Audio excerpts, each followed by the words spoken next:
Queridos, paz e graça, você sabe o que é ser um rei de justiça? Você sabe quem era Melquisedeque?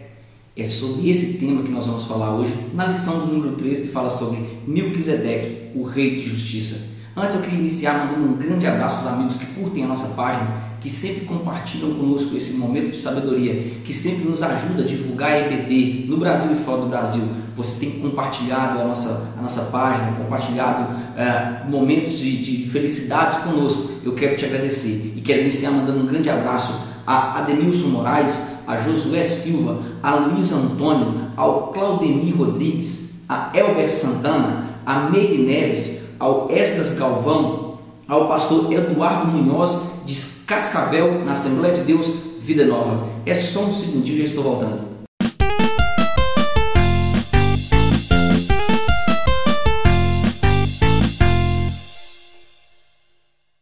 Paz e graça, meus amigos. Estou muito feliz por estar aqui hoje para gravar mais uma pré-aula.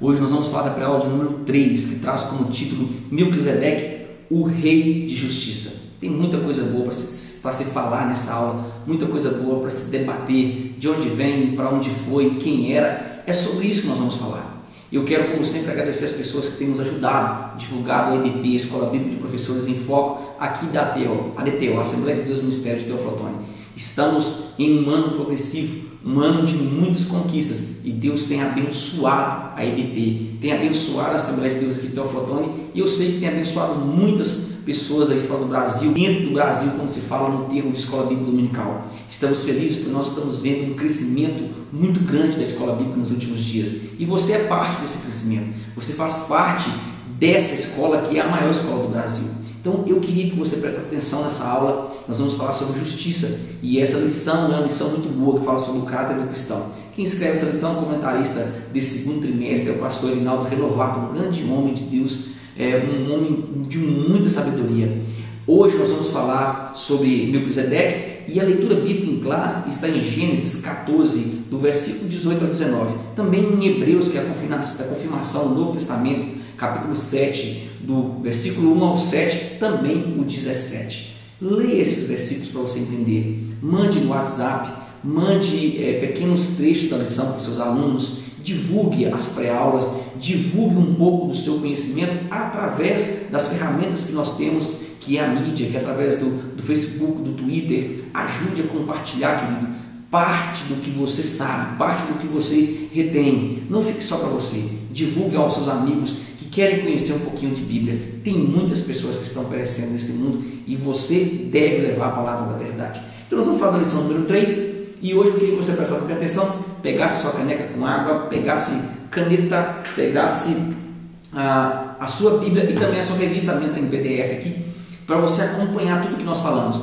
Eu vou deixar abaixo da lição o cole e copie para você colar e para você copiar e levar para a sua sala, anexar seus pensamentos, anexar aquilo que você achou de interessante, também em outras videoaulas, e colocar junto para você levar para a sua sala. Faça o que você pode fazer de melhor para que a sua sala sinta a presença de Deus e para que ela aprenda e conheça ainda mais e persista em conhecer o nosso Deus. Hoje nós vamos falar da lição número 3, e nessa introdução que fala sobre Melquisedeque, eu queria que você levasse para a sua sala de aula o seguinte tema, que esta lição que nós estamos estudando, a lição número 3 sobre Melquisedeque, o rei de justiça, ela nos trará um personagem muito enigmático na história bíblica.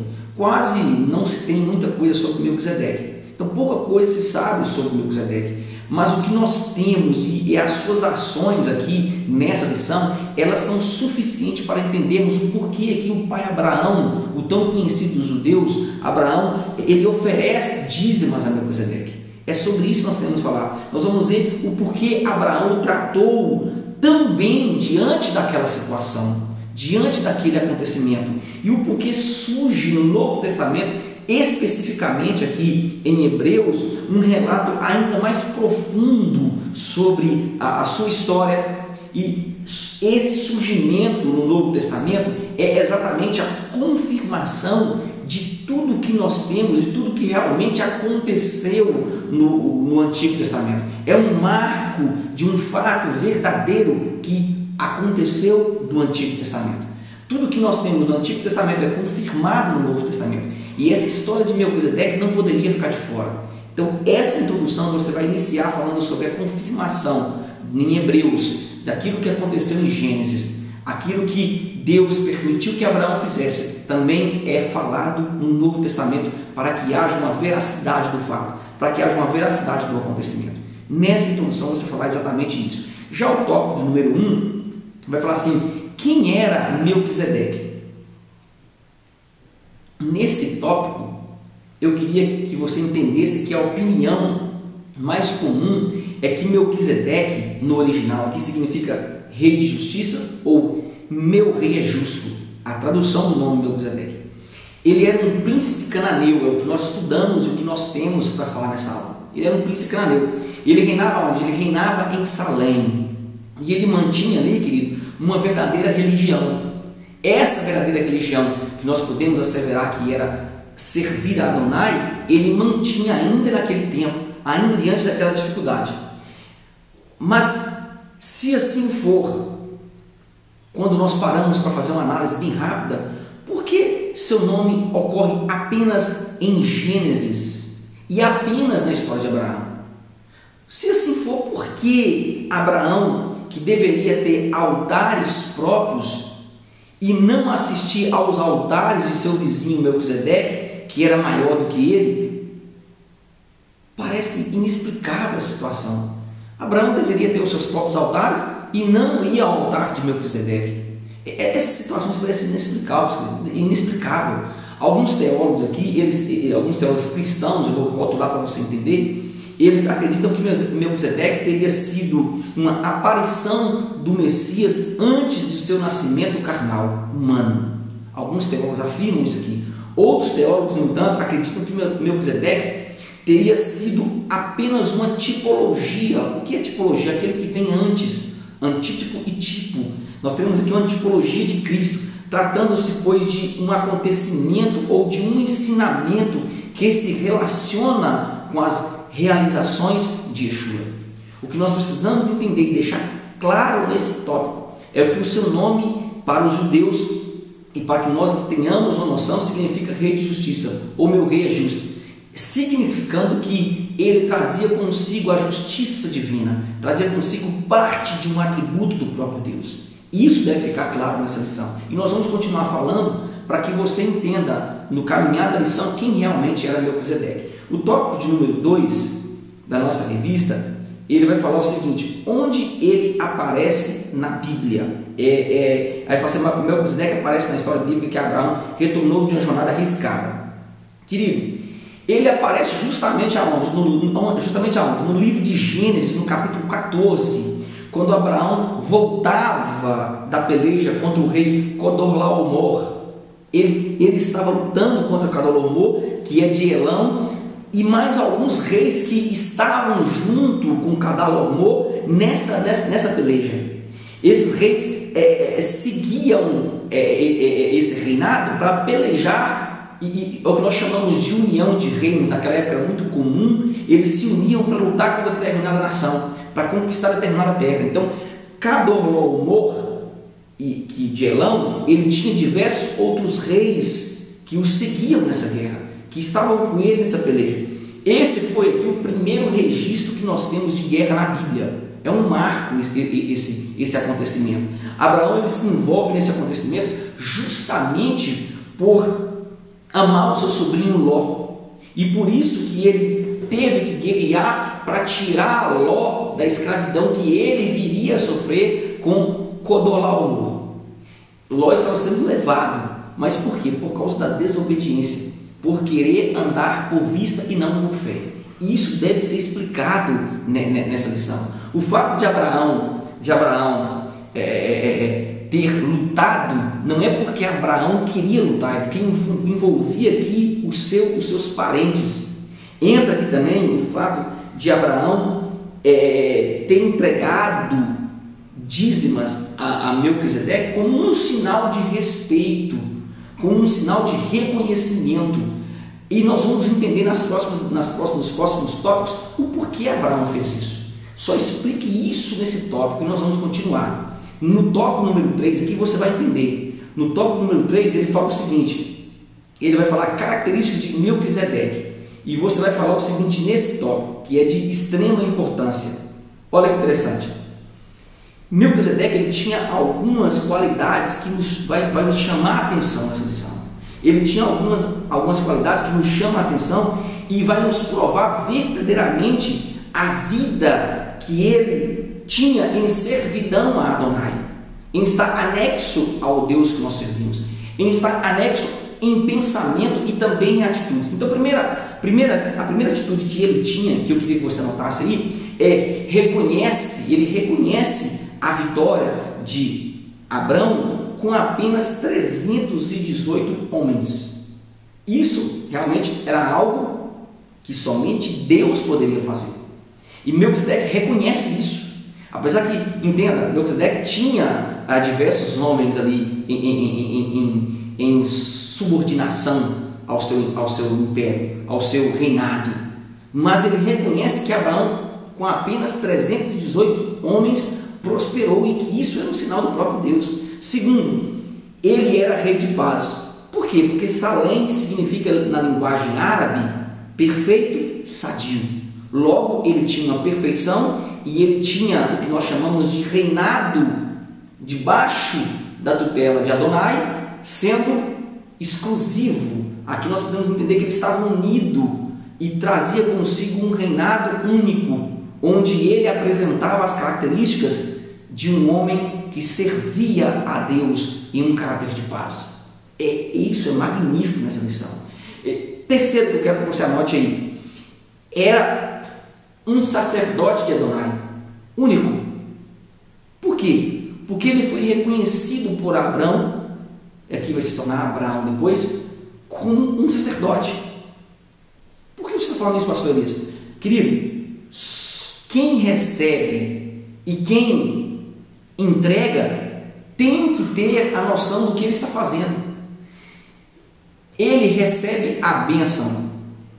E de quem? De Melquisedeque. Abraão recebe a bênção de Melquisedeque e ele entrega a 10ª parte de tudo que ele havia conquistado para quem? Para Melquisedeque, o reconhecendo como sacerdote. Para os judeus só se fazia isso com quem realmente era sacerdote. Se você reconhecesse o sacerdote de alguém, você entregava o que nós chamamos de dízimas. É o que nós fazemos hoje na igreja. Nós entregamos na casa do tesouro os nossos dízimos, as nossas ofertas, porque nós reconhecemos aquele lugar como o lugar onde está o tesouro maior. O que é o tesouro maior ali? Aonde habita a plenitude da salvação, aonde habita o Messias, aonde habita o que chamamos de casa de oração, onde nós temos uma comunhão com Deus e onde o sacerdote que nós temos aqui, o pastor, é encarregado de guiar as ovelhas, de trazer consigo o que nós chamamos de cajado, tanto para admoestar como também para puxar e fazer um carinho. Isso você deve falar nesse tópico. O tópico de número 2 ele fala assim: lições do caráter de Melquisedeque. Aí o subtópico fala um caráter justo. Fale nesse tópico, e eu queria que você abrisse comigo a sua Bíblia aí, em Hebreus, o capítulo 7, o versículo de número 4, que diz assim, olha que interessante, estou na versão normal, João Ferreira de Almeida: considerai, pois, como era grande esse a quem Abraão, o patriarca, que trazia consigo a promessa de Deus Todo-Poderoso, pagou o dízimo tirado dos melhores despojos. Esse termo, considerar o quão grande era este, algumas traduções vão dizer isso, considerai, pois, quão grande era este. Ele nos faz entender, nos leva ao entendimento que a justiça ainda existia sobre a terra, mesmo ela estando corrompida. Mesmo o povo tendo buscado outros deuses, mesmo o povo estar adorando outro Deus, existia alguém que estava em uma permanência, em uma exatidão, em uma consciência de que existe um Deus Todo-Poderoso. Mesmo a terra estando corrompida, existia alguém ali que adorava Adonai, que tinha uma particularidade com Deus. Melquisedeque que nos mostra que é possível agradar e ser reconhecido mesmo em meio ao nada, querido. Mas me desculpa da palavra, eu estou na merda, eu estou aqui ninguém me vê, ninguém me olha, ninguém me enxerga. Escute uma coisa, deixa eu te falar aqui diante de Deus. Você tem que ser visto pelos olhos de Deus, não pelos olhos dos homens. Nós fazemos videoaulas, nós pregamos, nós evangelizamos, nós damos aula na nossa classe. Você está dando aula, não é para que ninguém te reconheça, não. É porque você entendeu que você tem um chamado específico para isso. Melquisedeque entendeu que mesmo em meio ao deserto, em meio ao nada, ele tinha que continuar servindo a Adonai. Ele tinha que continuar no reinado de paz e pregando uma prosperidade que viria depois de muitos anos. É isso que você precisa entender. Ele entendeu que mesmo em meio ao nada, ele precisava continuar fiel, mesmo em meio a uma população deteriorada, mesmo em meio a adoradores de outros deuses, ele permanece fiel. E é por isso, querido, que ele é conhecido como justo por Adonai e também pelo pai da fé, Abraão, pelo pai dos judeus aqui, que os judeus tantos veneram. É por isso que ele é conhecido como justo. Deixa eu te dizer uma coisa, as pessoas vão conhecer e reconhecer a sua justiça quando você praticar obras que agradem a Adonai, que verdadeiramente sejam para ele e não para os homens. Não adianta nada você fazer inúmeras coisas que não sejam para agradar a Deus, mas somente para agradar os homens. É isso que você deve despertar a sua sala nesse tópico. Já o tópico de número 2, ele vai falar um caráter pacífico. E isso aqui eu queria que você parasse a sua sala para entender o porquê eu coloquei nesse tópico esse pensamento aqui.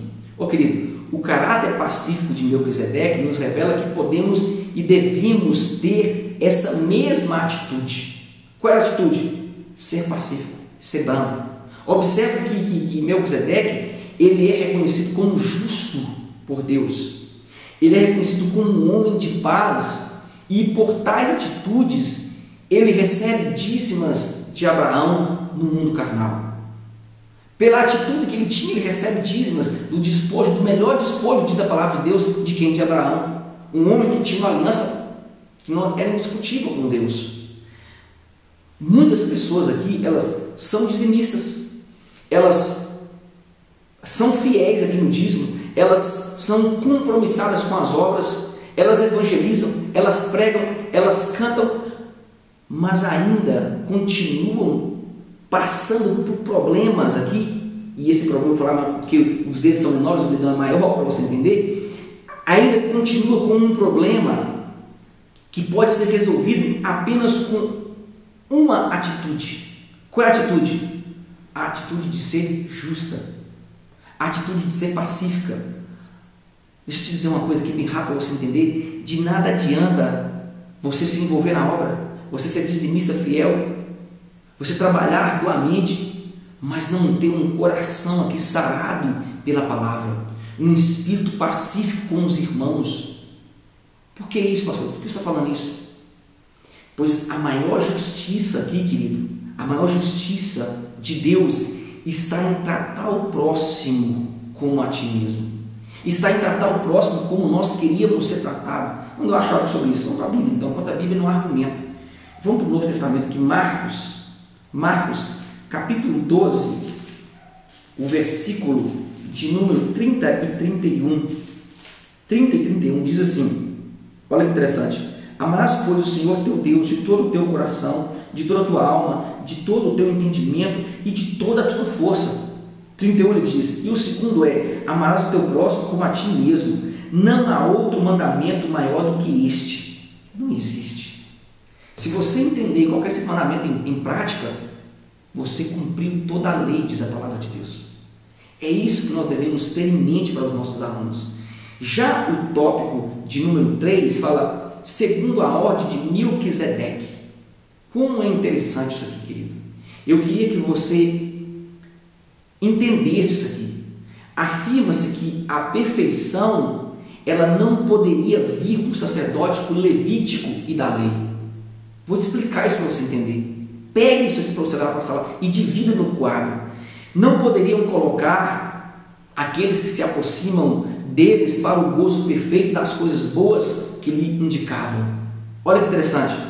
Eles só podiam mostrar-lhes o caminho. O sacerdote aqui, ele só levava o povo no caminho, só conduzia o povo, porque eles vinham da lei levítica e eles tinham consigo as leis e eles conduziam o povo nessa lei. Portanto, outro sacerdote aqui, ele deveria e ele deve ser ressuscitado naquele tempo. Segundo a ordem de quem? Ele viria segundo a ordem de Melquisedeque. Olha, querido, por que ele deveria vir segundo a ordem de Melquisedeque? Porque Melquisedeque, ele não traria consigo a lei e o sacerdote levítico, mas ele traria consigo a lei da fé. É interessante que a perfeição poderia vir a todos os que lhe obedecem, quando eles entendiam que esse sacerdote era pleno. Por isso aqui que nós dizemos e nós asseveramos como teólogos que bendito é Deus, bendito seja Deus. Por quê? Porque nós obtivemos aqui a perfeita santidade e a perfeita felicidade por Cristo na aliança da onde? Na aliança da graça. Antes nós tínhamos um sacerdote da linhagem de Levi com as leis, agora nós temos um sacerdote de outra linhagem, que nós vamos falar aqui no tópico de número 2 desse item, que ele vem de uma outra linhagem trazendo consigo um novo conceito chamado graça. E esse conceito graça vem agora o que nós chamamos de boa nova, evangelho, e é por isso que nós somos completos nele. A exatidão, o complemento da graça vem exatamente através de Yeshua. Onde eu acho algo sobre isso? 2 Coríntios, há um texto muito bom para ser falado nesse tópico. Capítulo 5, 2 Coríntios 5, o versículo de número 18 e 19, diz assim, olha o que diz esse texto: ora, tudo provém de Deus, que nos reconciliou consigo mesmo por meio de Cristo e nos deu o ministério de reconciliação. Nós estávamos afastados. Aí ele diz, a saber que Deus estava em Cristo reconciliando consigo o mundo. Olha que interessante. Não imputando aos homens as suas transgressões, e nos confiou a palavra da reconciliação. Então, quando nós somos reconciliados com Cristo, nós também somos reconciliados com Deus e reconciliados agora e trazemos conosco a palavra da reconciliação para que outras pessoas também venham ao encontro do Calvário, entendam o sacrifício e abracem esse sacrifício. É magnífico isso aqui, querido. É de dar glória a Deus. Nós entendemos que nós agora trazemos conosco a palavra da libertação. É nossa? Não, é dele, porque o sacerdote dele é perpétuo, eterno. Isso é maravilhoso. Eu vou continuar aqui para você entender. O tópico de número 2, do item 3, ele vai falar o seguinte. Anote para você levar para a sua sala. Tópico 3, item 2. Aí eu falo assim, Jesus, Cristo, o sacerdote perfeito, esse outro sacerdote que seria levantado é o nosso Senhor Jesus Cristo. Eu acho interessante isso aqui, nesse tópico, você frisar nesse tópico, o seguinte, que o salmista Davi, ele é inspirado por Deus e ele tem uma inspiração divina e ele nos mostra aqui que Yeshua é o sacerdote perfeito. Onde eu acho algo sobre Salmos 110,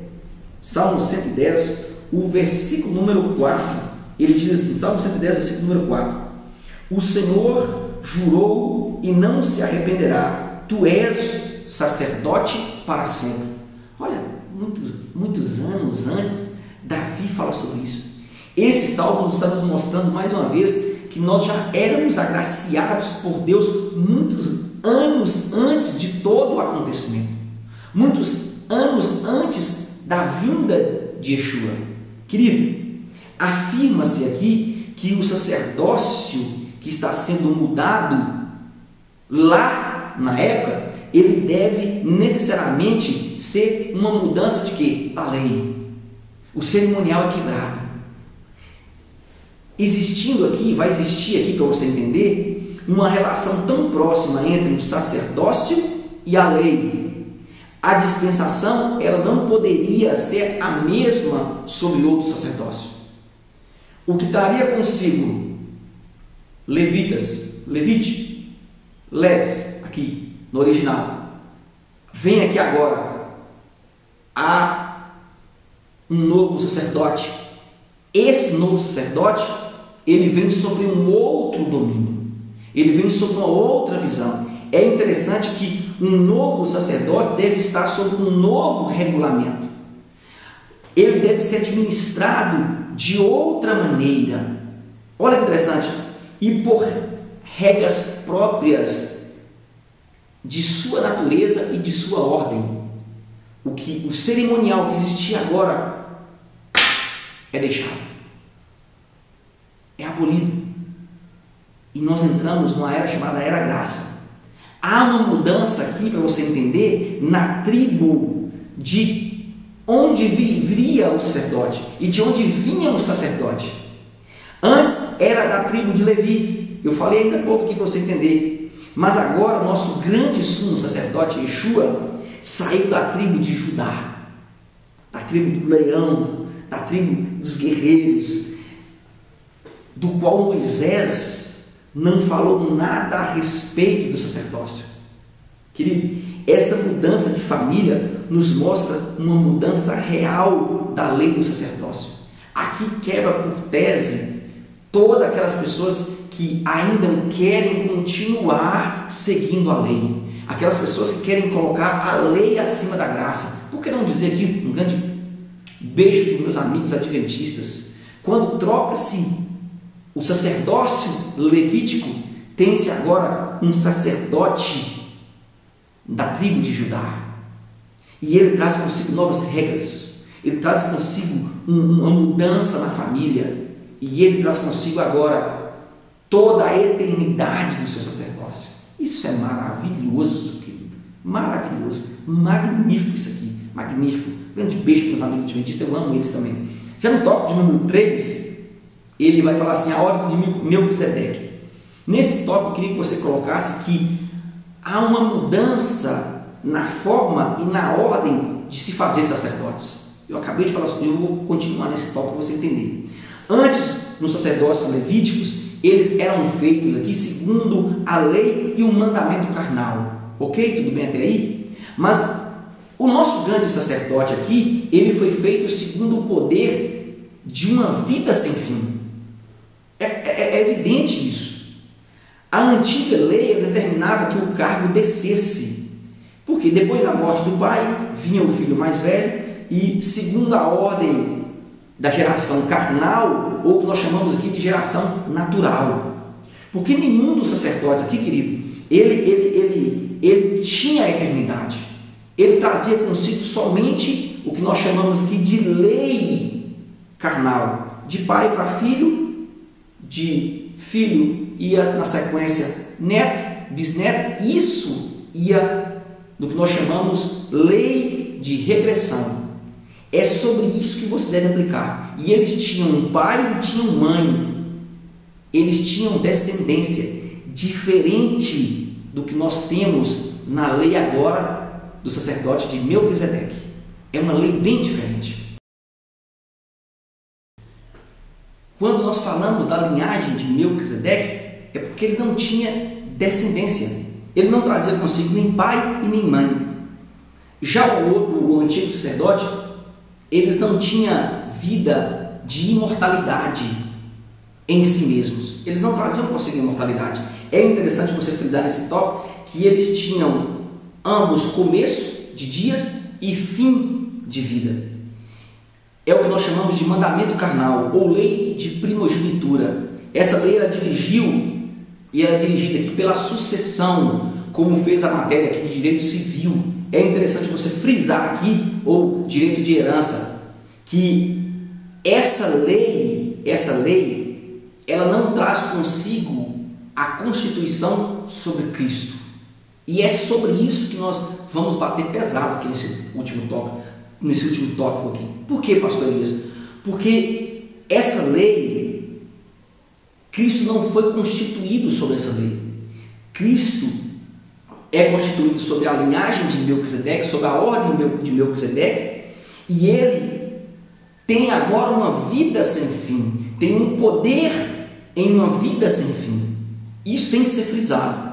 E as pessoas não entendem isso, principalmente os nossos convertidos. Assim, por que ele é da linhagem de Melquisedeque? Porque Melquisedeque não se apresenta genealogia na Bíblia. Então, essa representação é a mesma de Cristo. Não tem início e não tem fim. Ele não é gerado. Isso é magnífico quando eu falo sobre isso. Eu amo falar sobre isso. Ele é. Nós vamos ver porque ele disse lá, não fala para Moisés, eu sou o eu sou. É magnífico isso aqui. Eu queria que você anotasse nesse tópico que a vida e a imortalidade que ele tinha em si mesmo era o direito a um título aqui que nós chamamos de sacerdócio eterno, em uma descendência que não vai parar. Eterno. Diferente dos antigos sacerdotes. Os antigos sacerdotes aqui, eles tinham a sua descendência, eles morriam e continuavam, as tribos continuavam. O nosso sacerdote não, ele é eterno. E nós iremos encontrar com ele nos altos céus. E nós faremos parte de um único povo, a nação separada, a igreja separada. Sobre isso que nós temos que colocar na cabeça dos nossos alunos para que eles entendam. Eu queria que você notasse ainda nesse tópico que o antigo sacerdócio ele mantinha os homens à distância. Olha que interessante. Eles mantinham o homem sob um espírito de escravidão. Por quê? Tudo que acontecia, eles tinham que correr para o sacerdote para que houvesse um sacrifício, para que houvesse perdão, para que houvesse remissão de pecado. E isso acontecia todos os dias, querido. Agora, com o sacerdócio de Yeshua, nós somos encorajados a nos aproximarmos de Deus, a entrar em uma aliança com Ele, a viver uma vida de conversa e de comunhão e de intimidade diária. Olha a diferença. Enquanto lá eu precisava de um homem para entrar no Santo dos Santos, para fazer a expiação dos meus pecados, para degolar um animal inocente, aqui não, aqui eu ajoelho e falo com ele no tempo real. É o que nós falamos, o Wi-Fi é o tempo todo. Nós estamos interligados em todo o tempo, querido. Em todo o tempo. Nós podemos aproximar-nos agora com um coração verdadeiro. Nós podemos nos aproximar agora com a plena certeza da fé, tendo as nossas mentes aqui aspergidas de uma má consciência. Aquele dia que eu peco, aquele dia que eu transgrido, aquele dia que eu acho que eu estou totalmente fora dos planos de Deus, quando eu me ajoelho e tenho um momento de intimidade com Ele transforma a minha vida. Ele coloca sobre mim a sua paz, coloca sobre mim o seu jugo suave, coloca sobre mim a exatidão de que eu fui conquistado, de que eu tenho um dono e que Ele tem cuidado da minha alma, que Ele tem cuidado do meu espírito, que Ele tem cuidado de todos os meus planos, de todos os meus pensamentos. Quando eu me ajoelho e falo, eis-me aqui, ainda que eu não fale, a Bíblia diz que o Espírito Santo ele leva as minhas orações e chega diante do Pai com gemidos inexprimíveis. Nós não podemos explicar esses gemidos inexprimíveis.